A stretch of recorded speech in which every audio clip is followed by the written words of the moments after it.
નમસ્કાર દર્શક મિત્રો, સમાચારની વાત કરવામાં આવે તો બાળ લગ્ન મુક્ત ભારત રાષ્ટ્રીય અભિયાનનો પ્રારંભ થયો છે। નવી દિલ્હીમાં આયોજિત એક ભવ્ય સમારોહ દરમિયાન બાળ લગ્ન મુક્ત ભારત રાષ્ટ્રીય અભિયાનનો પ્રારંભ કરવામાં આવ્યો।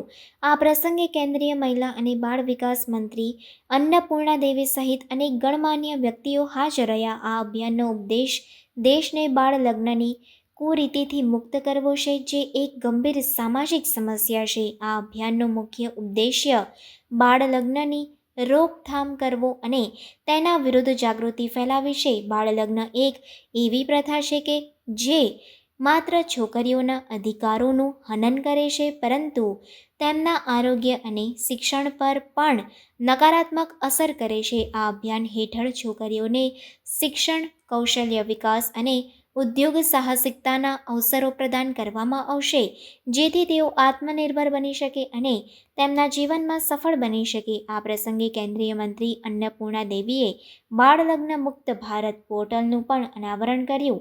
આ ઓનલાઈન પ્લેટફોર્મ બાળ લગ્નની ઘટનાઓની રિપોર્ટિંગ અને રોકથામ માટે એક મહત્વપૂર્ણ સાધન સાબિત થશે। તેના માધ્યમથી લોકો બાળ લગ્નની ઘટનાઓની જાણ કરી શકશે અને તેના વિરુદ્ધ જાગૃતિ ફેલાવી શકશે। સમારોહ દરમિયાન કેન્દ્રીય મંત્રીએ બાળ લગ્નના વિરુદ્ધ સામૂહિક શપથ લેવડાવી।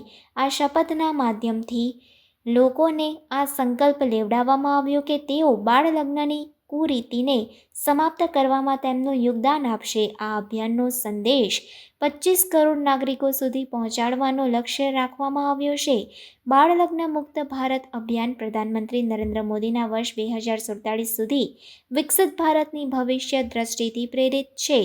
આ અભિયાન હેઠળ સરકાર અને સામાજિક સંગઠનોના સહકારથી દેશભરમાં વિવિધ કાર્યક્રમો આયોજિત કરવામાં આવશે, જેમનો ઉદ્દેશ્ય બાળ લગ્નની રોકથામ અને છોકરીઓના સશક્તિકરણને પ્રોત્સાહન આપવો છે। આ કાર્યક્રમમાં દેશના વિવિધ જિલ્લાઓમાંથી બાળ લગ્ન પ્રતિબંધ અધિકારી, નાગરિક સમાજ સંગઠનો, તમામ કેન્દ્રીય મંત્રાલયોના સરકારી અધિકારીઓ, રાજ્યો અને કેન્દ્ર શાસિત પ્રદેશોના અધિકારીઓ, પ્રિન્ટ અને ઇલેક્ટ્રોનિક મીડિયા તેમજ સન્માનિત નાગરિકો શારીરિક અને આભાસી માધ્યમથી ભાગ લેશે। આ કાર્યક્રમનો વેબકાસ્ટ અને યુટ્યુબ દ્વારા સીધો પ્રસારણ કરવામાં આવશે। आंकड़े भी बताते हैं कि एक साल में लगभग 2 लाख से ज़्यादा बाल विवाहों को रोका भी गया है। इसके साथ साथ संयुक्त राष्ट्र की हालिया रिपोर्ट में भी कहा गया है कि वैश्विक स्तर पर बाल विवाह दरों में सबसे महत्वपूर्ण गिरावट दक्षिण एशियाई देशों में देखी गई है, जिसमें भारत का महत्वपूर्ण योगदान भी है।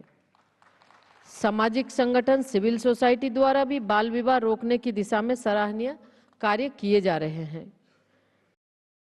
24-25 के वित्तीय वर्ष में अगर हम देखें तो जिस तरह से एक ऐतिहासिक निर्णय जेंडर बजट को बढ़ावा देकर माननीय प्रधानमंत्री जी के नेतृत्व में हुआ है, तो इससे तेज गति के साथ आज हम देखें तो महिलाओं के वित्तीय समर्थन और योजनाओं को बढ़ावा देने के लिए जो सरकार की प्रतिबद्धता है, इसके माध्यम से बहुत ही तेजी के साथ महिला सशक्तिकरण की दिशा में आज हमारी महिलाएं, हमारी बेटियां विभिन्न क्षेत्रों में अपना परचम भी लहरा रही हैं।